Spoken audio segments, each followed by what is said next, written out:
do just want to make sure these are accessible for everyone.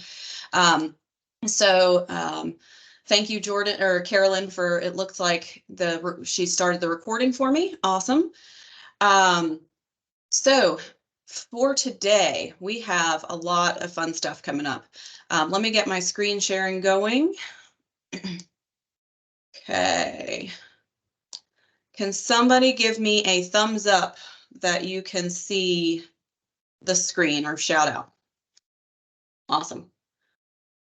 Okay, make sure, let's get this out of here.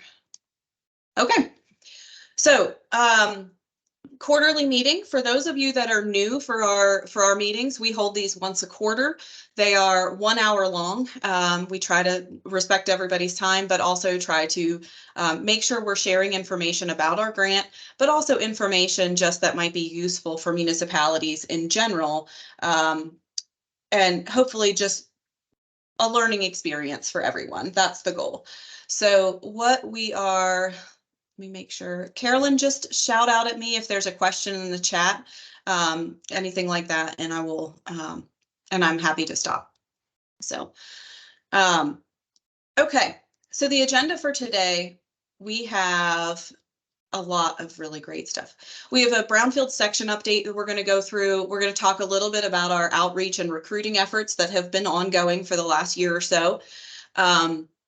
We're going to give an update on our property progress, but most excited about Hometown Strong is here to kind of offer their input on what opportunities they have available for our municipalities for 2024.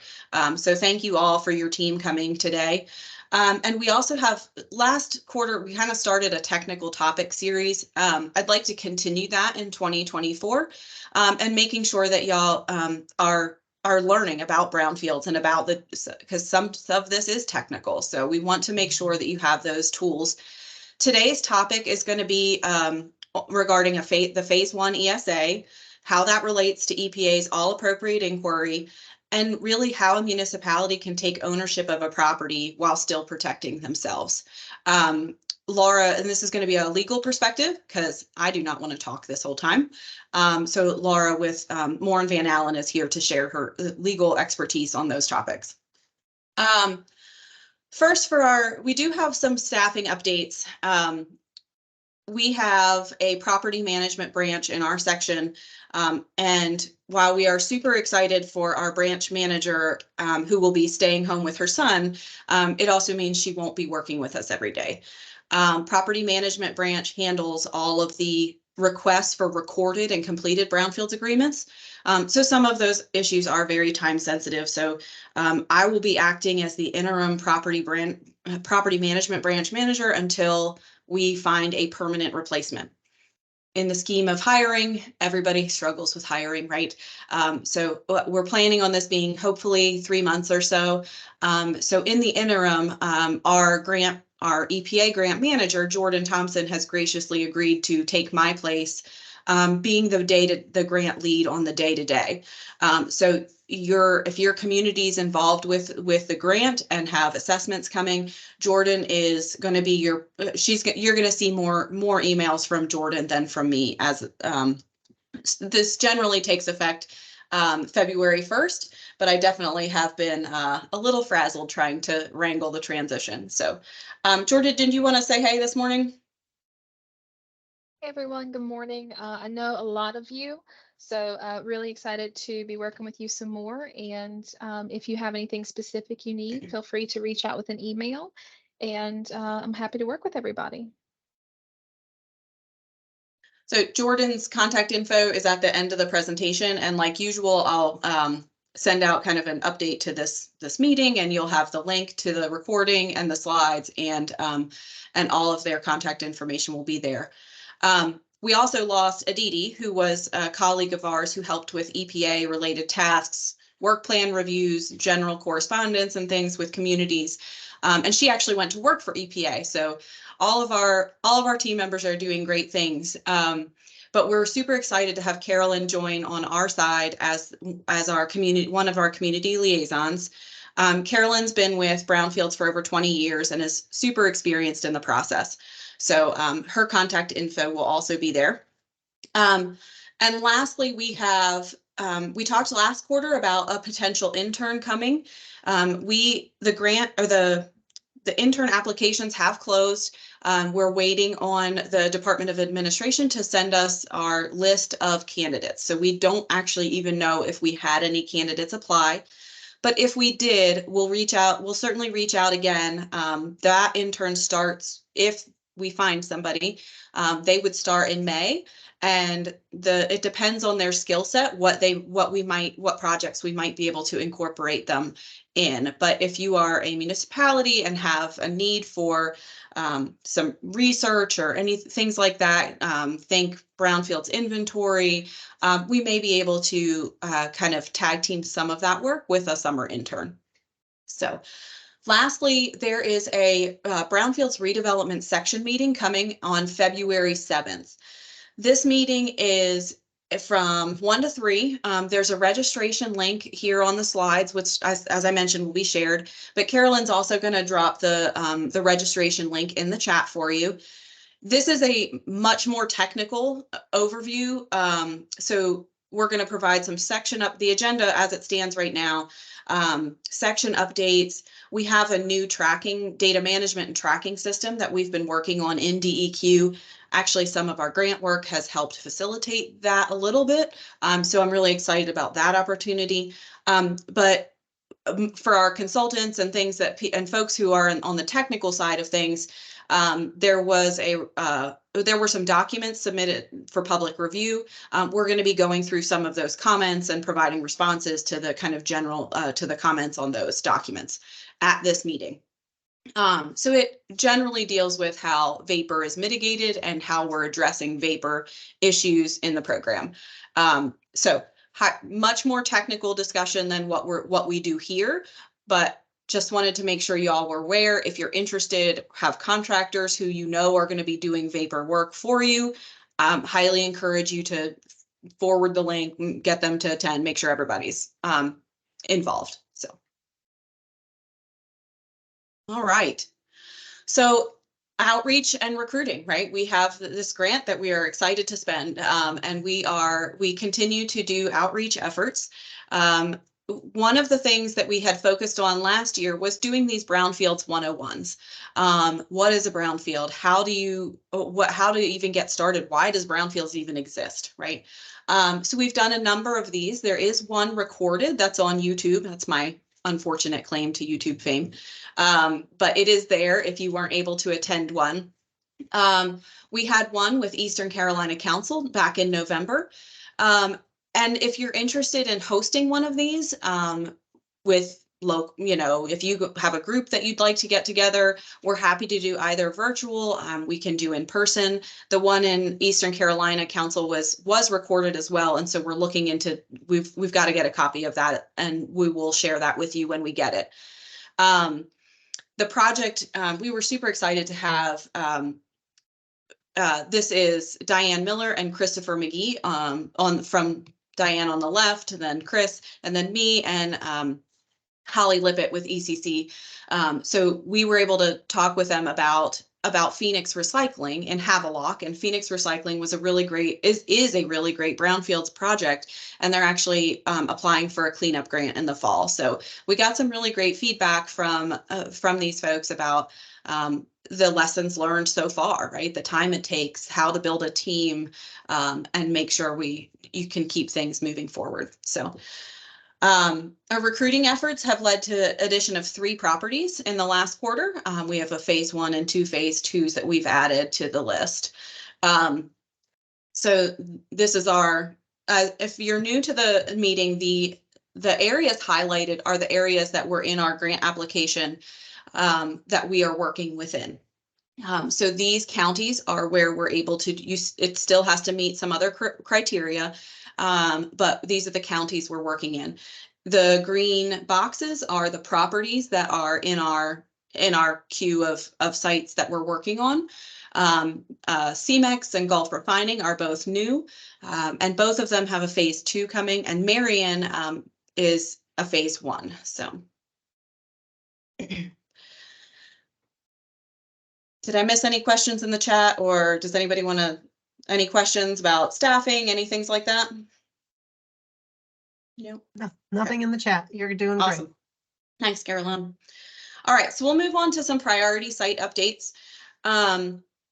We've been focusing a lot on reporting this quarter, and so there may not be a whole lot of updated pictures and things, but the Smoot Tannery, we have the phase 2 work complete. We're just finalizing that report for the assessment. The asbestos and lead-based paint report was completed. We've coordinated with their Region 4 tab provider, and we're in their queue for work.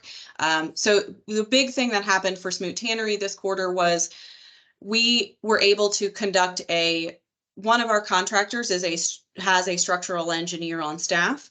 The smokestack was critical to any redevelopment that the city was going to do. And so we needed to make sure that smokestack was competent to keep standing, or can we actually keep it, or is it going to be cost prohibitive to keep this smokestack? So last quarter we had our contractor, they actually climbed up inside the smokestack about 40 feet. So you can see the inside pictures and what they were able to do, but we really appreciated the city was able to clear that kudzu away from the base in the winter, and we definitely wanted to get this done in January so we didn't have to contend with the kudzu mess. So definitely, when we started this grant, smokestack evaluation was not really on my radar, and it just goes to show how many things go into a brownfields redevelopment. Beaufort Marine Park and Tillman Tract. If you recall, this used to be one big brownfields property. We've since split it in two because the town owns one and the county owns another parcel. Beaufort Marine Park we've completed the assessment, and this is another one where we're just waiting to finalize the report. And we actually have what's called an environmental management plan drafted. That is for the redevelopment of this boat ramp area. So this boat ramp, it used to be a marina as well, but it's obviously not ideal, right? But it's still heavily utilized. The day we were out visiting in November, there were 7 or 8 vehicles, as you can see, that clearly use the boat ramp. So the town was able to get a grant from the U.S. Fish and Wildlife Service. And so they're going to be upgrading that boat ramp with a parking lot and just improving that access later in 2024. In the state brownfields program, soil disturbance of any kind, we're required to have an environmental management plan. So we're able to complete that report so that the Fish and Wildlife Service can meet that brownfields requirement and understand how soil should be managed. We were fortunate that the impacts are not significant here. We're able to manage most things on site under the proposed parking lot. It's actually looking like it's going to be pretty good. The Tillman Tract is next door. You can kind of see how close it is by this photo here. This is the smokestack that is on Beaufort Marine, but this is the Tillman Tract where you can see the remaining building foundation structures.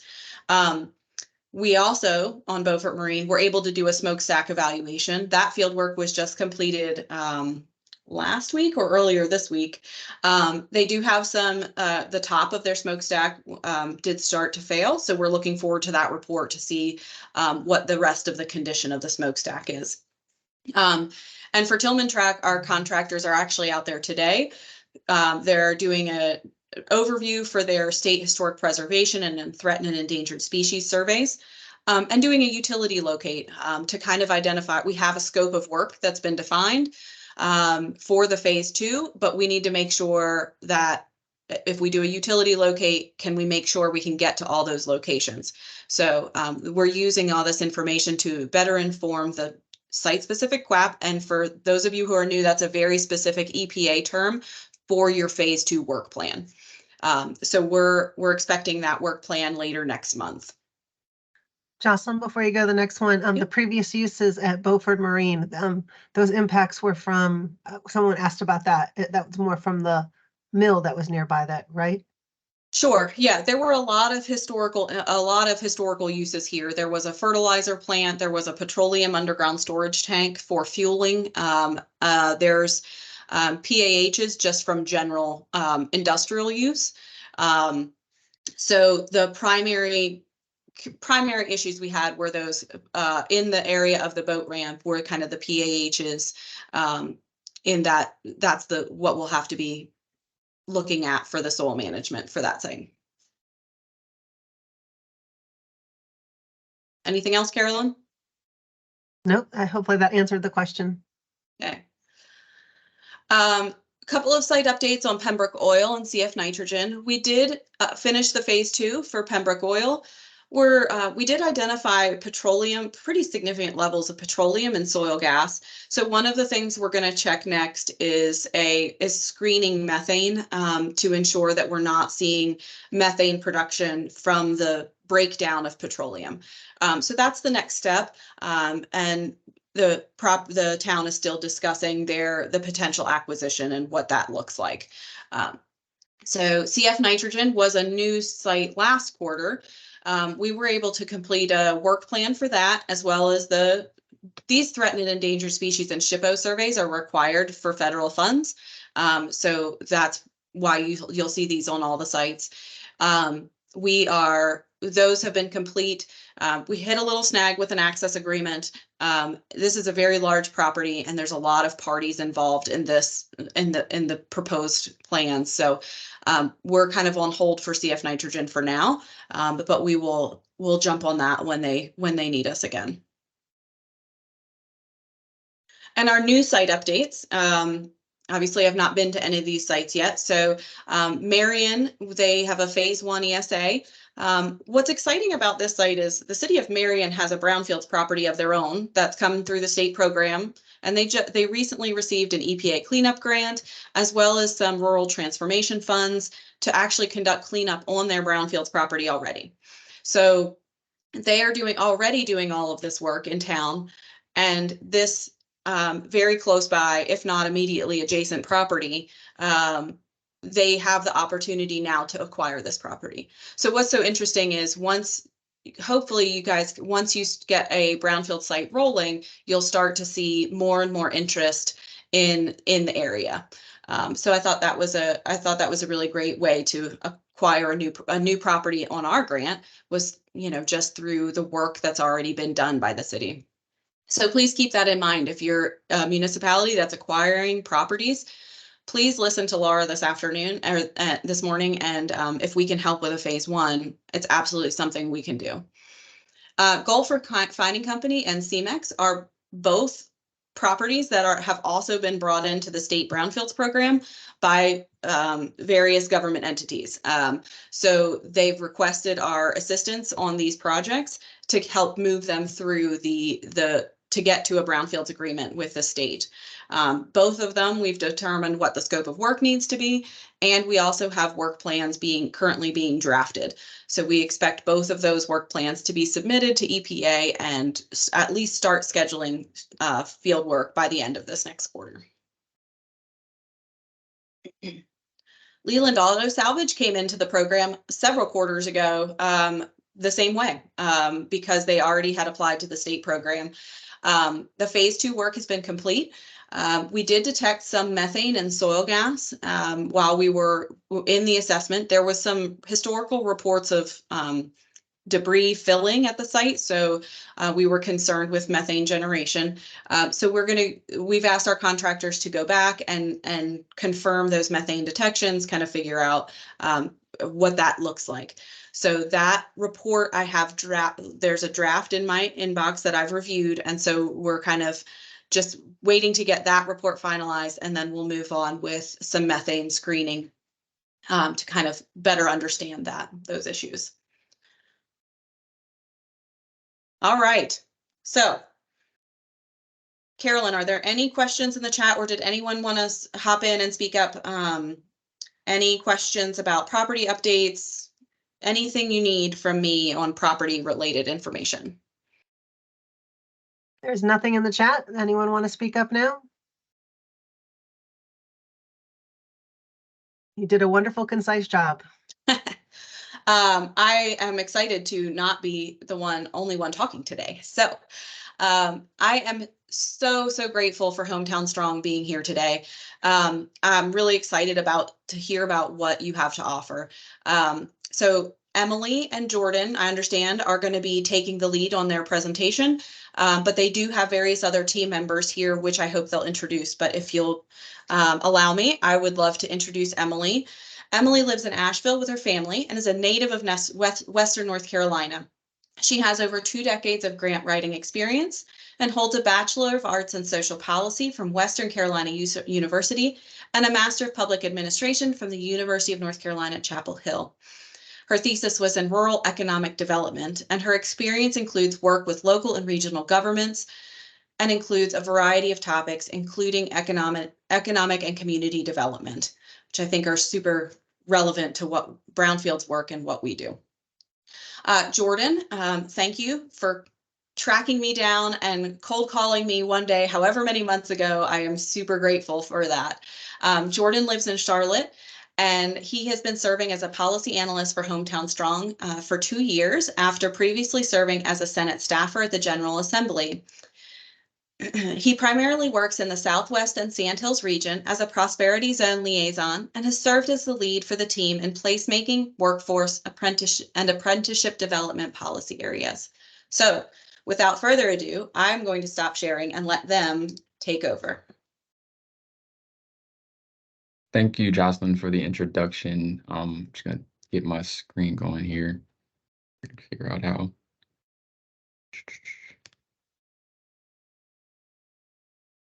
Okay. Well, everybody can see this? Yep. Perfect. Yes, looks good. Great. Well, thank you again, Jocelyn, for the invitation to join this stakeholder meeting. It is an honor to be here. My name is, again, Jordan Lopez, policy analyst with the Hometown Strong team. Emily, is there anything you wanted to say? I know I'm gonna pass it off to you in just a minute, but did you want to? No, you take it and run, and then I'll introduce the team, and yeah. Got you. Well, we have a brief overview of our program today, and definitely want to make sure we're considerate of everybody's time this morning. So we're going to jump right into it. Hometown Strong is Governor Cooper's rural initiative. We were created in 2018 with the sole focus on creating and expanding relationships with rural communities across our state with the state government. We primarily work with town administrators and other community leaders to identify projects, needs, a variety of other things, and how can the state bring resources to bear to help these communities improve the quality of life for their residents. And forgive me, my computer has been giving me issues this morning.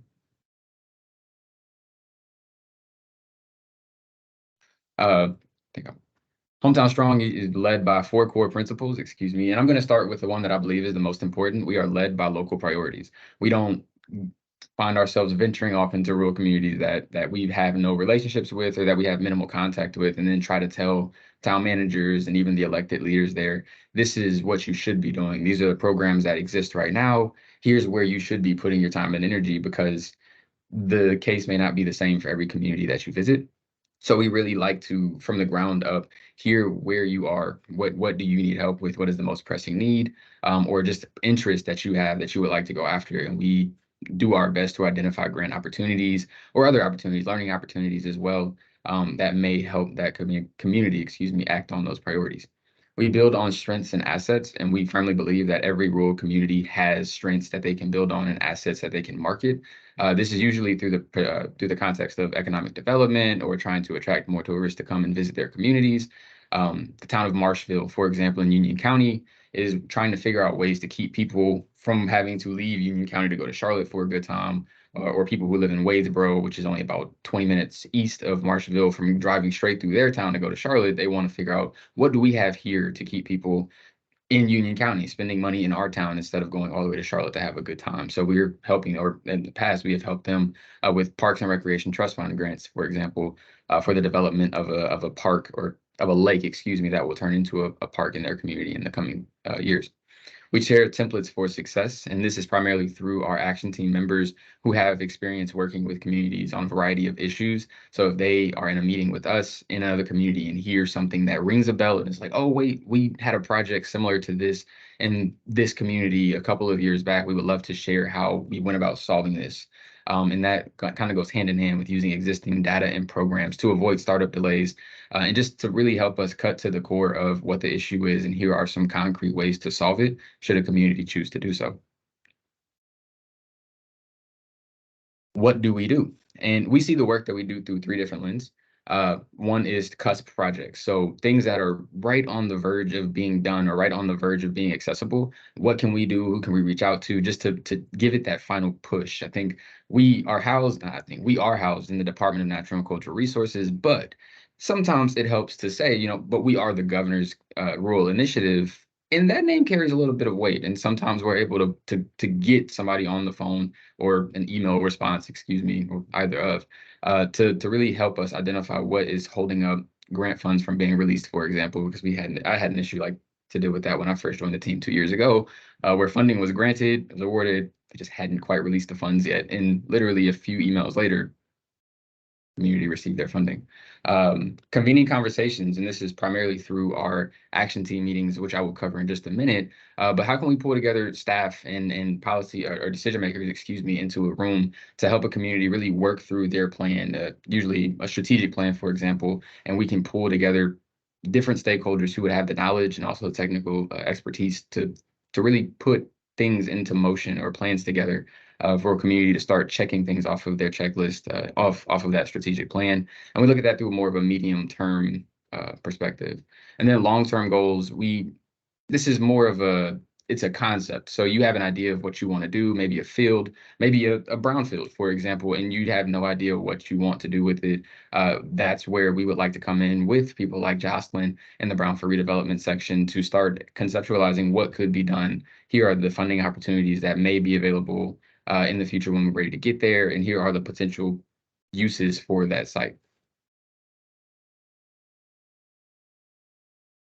As I mentioned before, we have an action team that meets every month. This action team is composed of senior staff from each cabinet agency. So when I say senior staff, I mean usually their lead policy director, or if we're talking DEQ, which is such an expansive agency, generally it's leadership from water infrastructure because that's a huge issue in rural communities across the state. But we even occasionally get visits from cabinet secretaries that like to come out and join our team and really sit and listen firsthand to communities. And they have a ton of knowledge that they can bring to bear. And those are always good conversations. But during those meetings, we typically have a list of generated topics before we get in there. So we have the appropriate staff identified and invited in the rooms. But we cover, again, the local issues and needs, ongoing projects. We even conduct site visits if there is a park that is under renovation that we may have helped or that Parks and Recreation may have helped fund, then we sometimes even get a tour, a sneak peek of those projects before they're completed, just to see those dollars, those resources in action.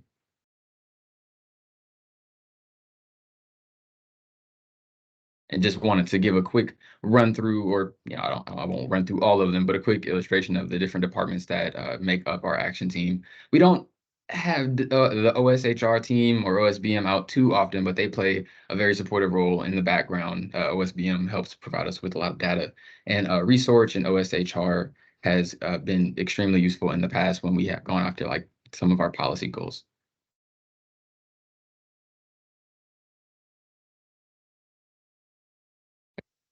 And just wanted to give a brief illustration of just how expansive the Hometown Strong program is in the communities that we have worked in the past. And truth be told, this map is outdated. We have worked in Union County, in Gaston County, Cherokee, Ashe, Allegheny.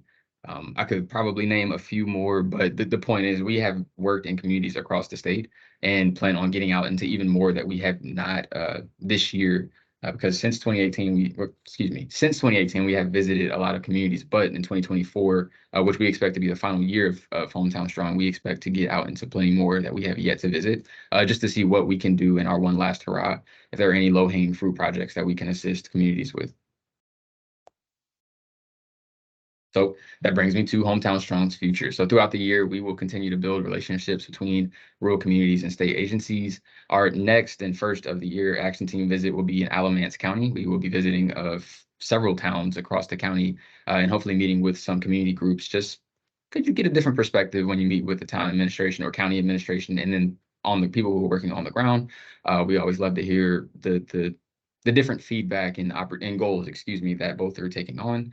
And we're already off to a few good starts. We have digital navigator programs that are in effect in different communities. One of our team members is working with the First Lady's office, First Lady Cooper's office, to establish a second round of music-friendly communities. We had a pilot round last year that was pretty cool. And so we're going to be doing it again this year with 3 more communities, and working to see if DNCR is interested in establishing an office of I'm blanking on the name, Emily, that Chastanet came up with, but essentially an office that highlights the musical culture that exists across North Carolina. Several states, including Texas, already have them because music is and can be a great economic development tool.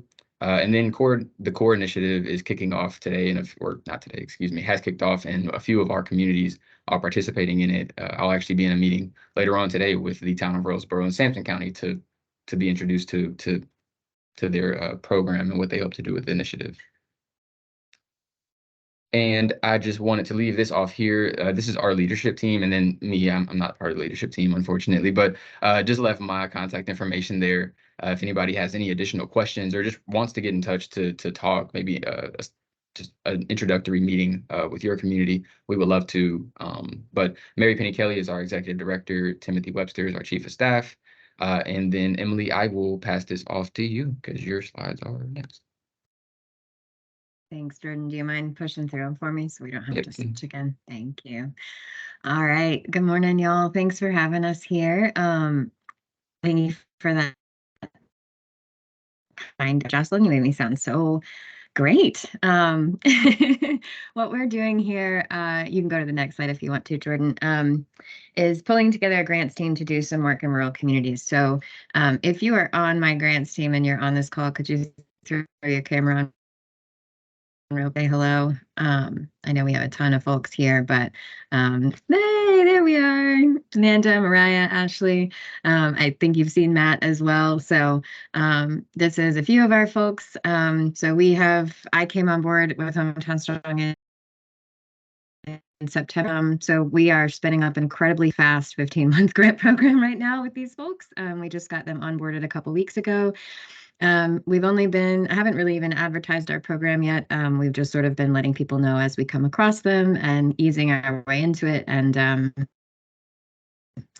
we have almost 200 projects on our list in almost all rural counties of North Carolina, worth probably a little over $1 trillion worth of money that needs to be found. So we will not get to do all of that work, but we are going to do our best to help everybody that we can. So what Wing is essentially acting as kind of another arm of Hometown Strong. So where they're able to go out and find these projects, talk to you guys, work with state agencies to figure out what's next. We're able to actually step in and say, okay, there's all these federal dollars that are out there in the big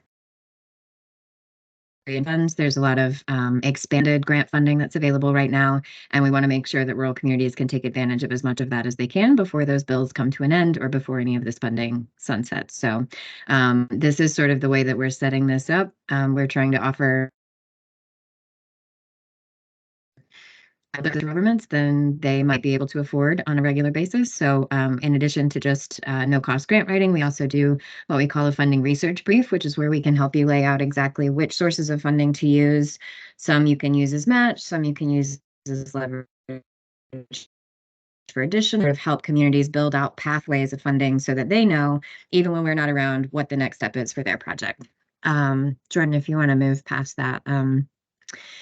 So for you guys, probably the most relevant thing is that if you need any grant project, if you need writing support, admin support, if you want to have somebody review a proposal you're already pulling together, please call us. You'll have all the information after this call. We're also going to do some trainings in partnership with several universities across the state over the summer, working with several different federal agencies to do that. And then we're also sort of accidentally being thrown into a lot of conversations around things at the state level that folks are trying to fix. So match funding is one big one.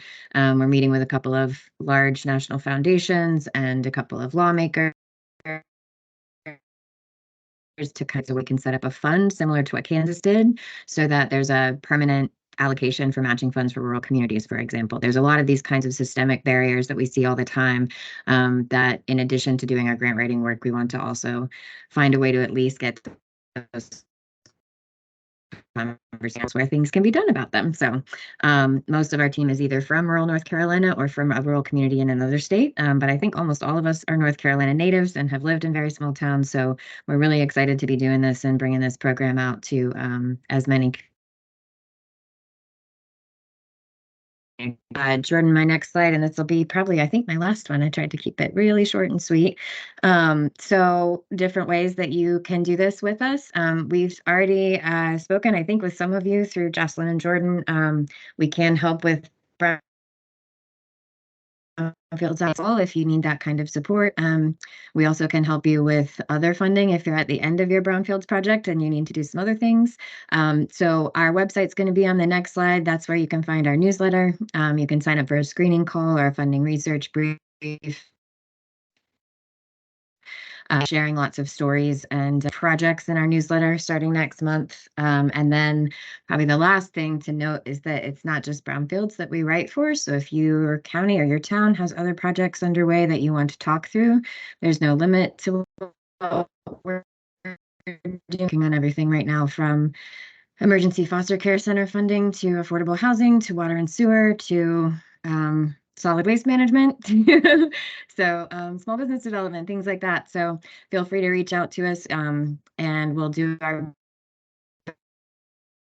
best to get really quickly. So before the spring cycle of grants starts. But Jocelyn, thank you for having me with y'all today. The next slide, when she sends these out, y'all should give you all the links you need for submitting a project, for finding the newsletter, or for reaching out to me if you have any other questions. So.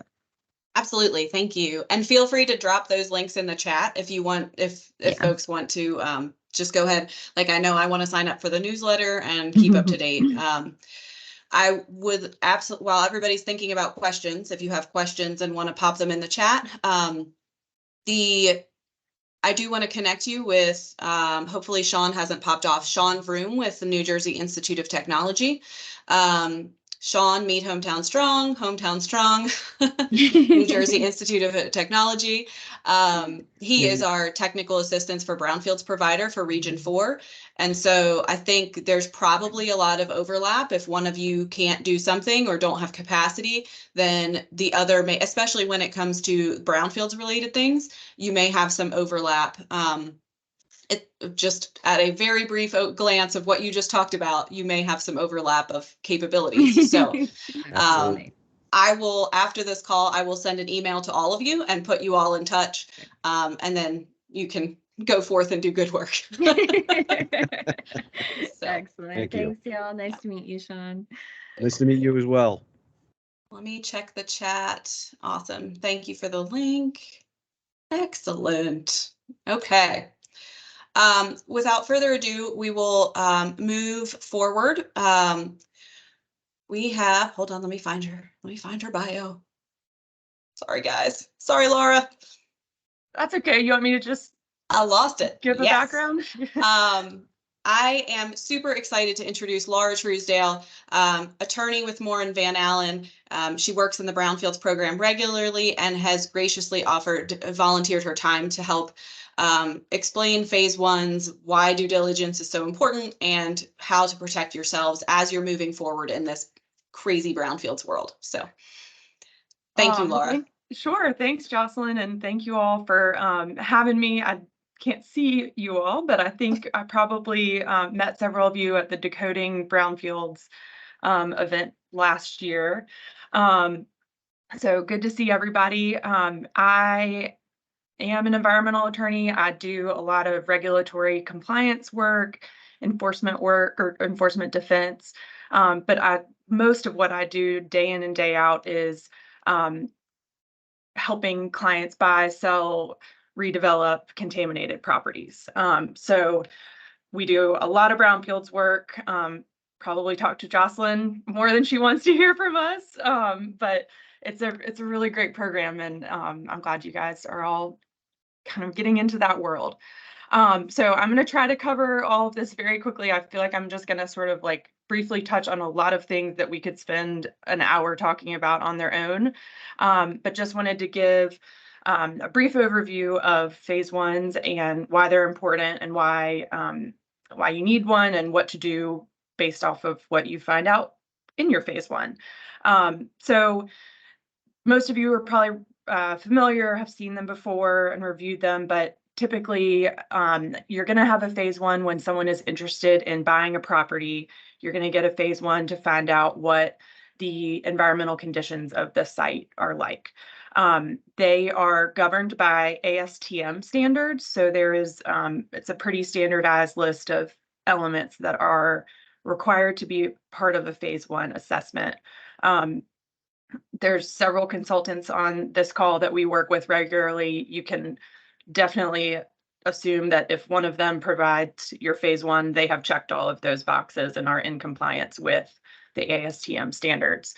But generally speaking, a phase one is going to include a site visit. So the consultant will go out to the site, check out the land, the exterior, but also if there are buildings or structures on the site, they will go inside, look at those too, see if there's chemical storage, manufacturing operations, if it's a residence, if there's an old heating oil tank, that kind of thing. Look at the floor. If there's drums, is the concrete underneath the drums in good shape? Is there staining? All kinds of things like that. And so that's really the meat of the phase one is eyes on the ground or boots on the ground, eyes on everything, seeing, what the status of the site is, what it's being used for, whether it's in good condition and that type of thing. They will look at historical records related to the site, see how it was used in the past. If there's any past reports, they'll review environmental reports. We'll review those too. Talk to government entities like local fire department and folks like that to see if there's any reports or anything related to the site, as well as talking to current owners, tenants, etc. And then there is there's an online database search that's also part of the phase one, and that will call state and local records and flag anything for not only your site, but also there's a particular search radius of how far they'll look at sites that are adjacent and nearby to yours in order to see if any of those are listed on state or federal databases. So that would tell you, this site is listed as a leaking underground storage tank site because it had a UST incident at some point in the past, or this site is listed because it's in the state dry cleaning program, that type of thing. So the consultant will gather all of that information, pull it together in the phase one report, and that report gives you a very comprehensive view of what's going on at the site now and what happened in the past. But it will also include recommendations for what to do next. And so I won't go into the details of all of these, but there's different categories of recognized environmental conditions, historical recognized environmental conditions, controlled recognized environmental conditions, and then business risks or de minimis conditions. And so if there are concerns, the consultant will classify those concerns in one of those categories. And in certain situations, they may recommend that you need to do additional assessment, which would take you to your phase two.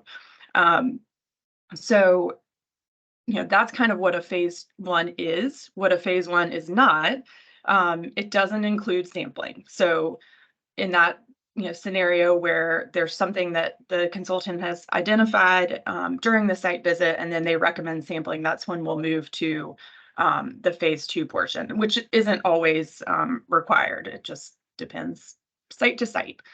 The phase one also typically does not include an analysis of things like asbestos or lead-based paint.